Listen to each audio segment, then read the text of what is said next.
मीरपुर नाम के शहर में तेजस अपनी पत्नी नीरू के साथ रहता था। पति पत्नी दोनों ही नौकरी करते थे।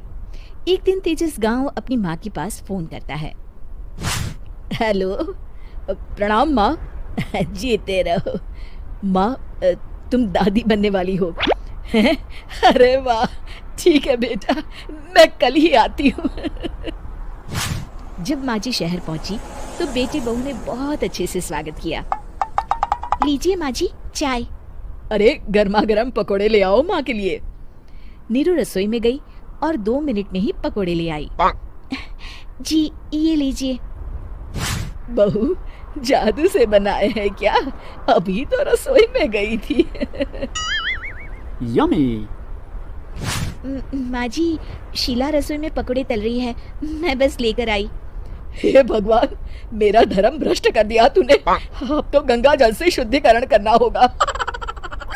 दूसरे दिन, माँ जी मैंने नाश्ता बना दिया है, ऑफिस जा रही हूँ।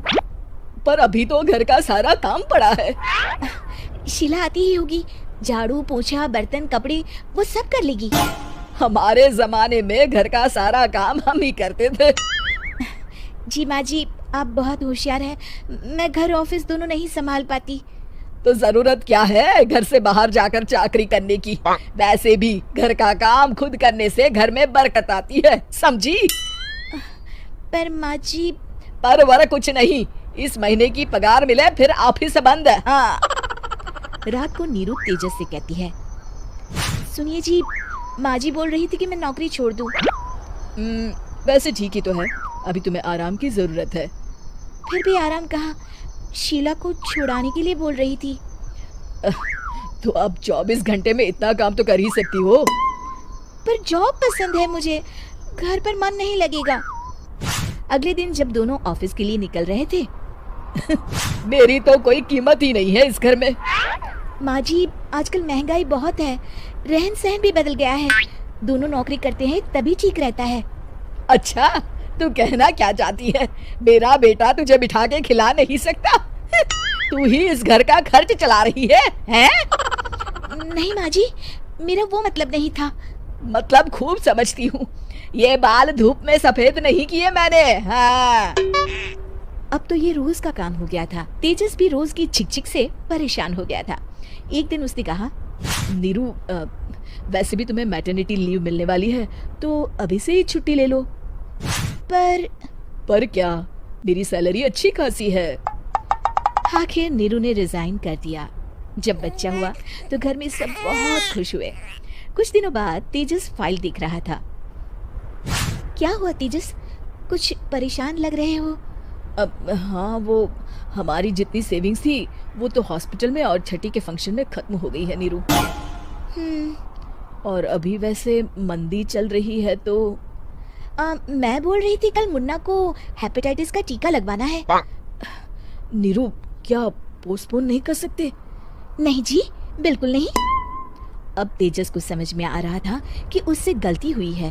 पैसों की कमी का असर घर के माहौल पर भी पड़ रहा था। अगले दिन, बेटा मेरा चश्मा और ये दवाइयाँ ले आना, पर्चा देते हुए माँ जी ने कहा। जी। तेजस, मुन्ना के लिए दूध का डिब्बा और डायपर भी ले आना, और ये किराने के सामान की लिस्ट है, इसे भी लाना है। तेजस गुस्से में लिस्ट मरोड़ कर फेंकता है और चिल्लाता है, पैसे क्या पेड़ पर उगते हैं? ये ले आना, वो ले आना। अरे पर ये जरूरत का सामान ही है। वो गुस्से में बिना कुछ कहे ऑफिस चला गया। अरे अरे लंच तो ले जाइए। नीरू दौड़ कर डिब्बा पकड़ाती है। एक दिन खाना खाने के बाद, नीरू, अब तो मुन्ना कुछ बड़ा हो गया, तो अब तुम वापस ज्वाइन कर लो ना जॉब।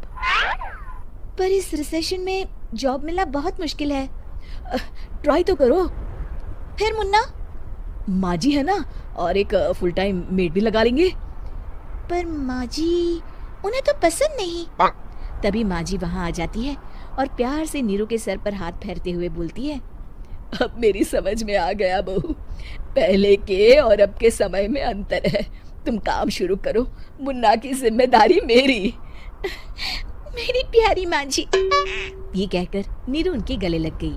शिक्षा, परिवर्तन संसार का नियम है, हमें भी समय के साथ चलना चाहिए। उम्मीद है कि आपको हमारी ये कहानी पसंद आई होगी। कृपया हमारे चैनल को सब्सक्राइब करें और सभी अपडेट्स के लिए बेल आइकन जरूर क्लिक करें। और हाँ, वीडियो लाइक और शेयर करना मत भूलिएगा। Bye bye.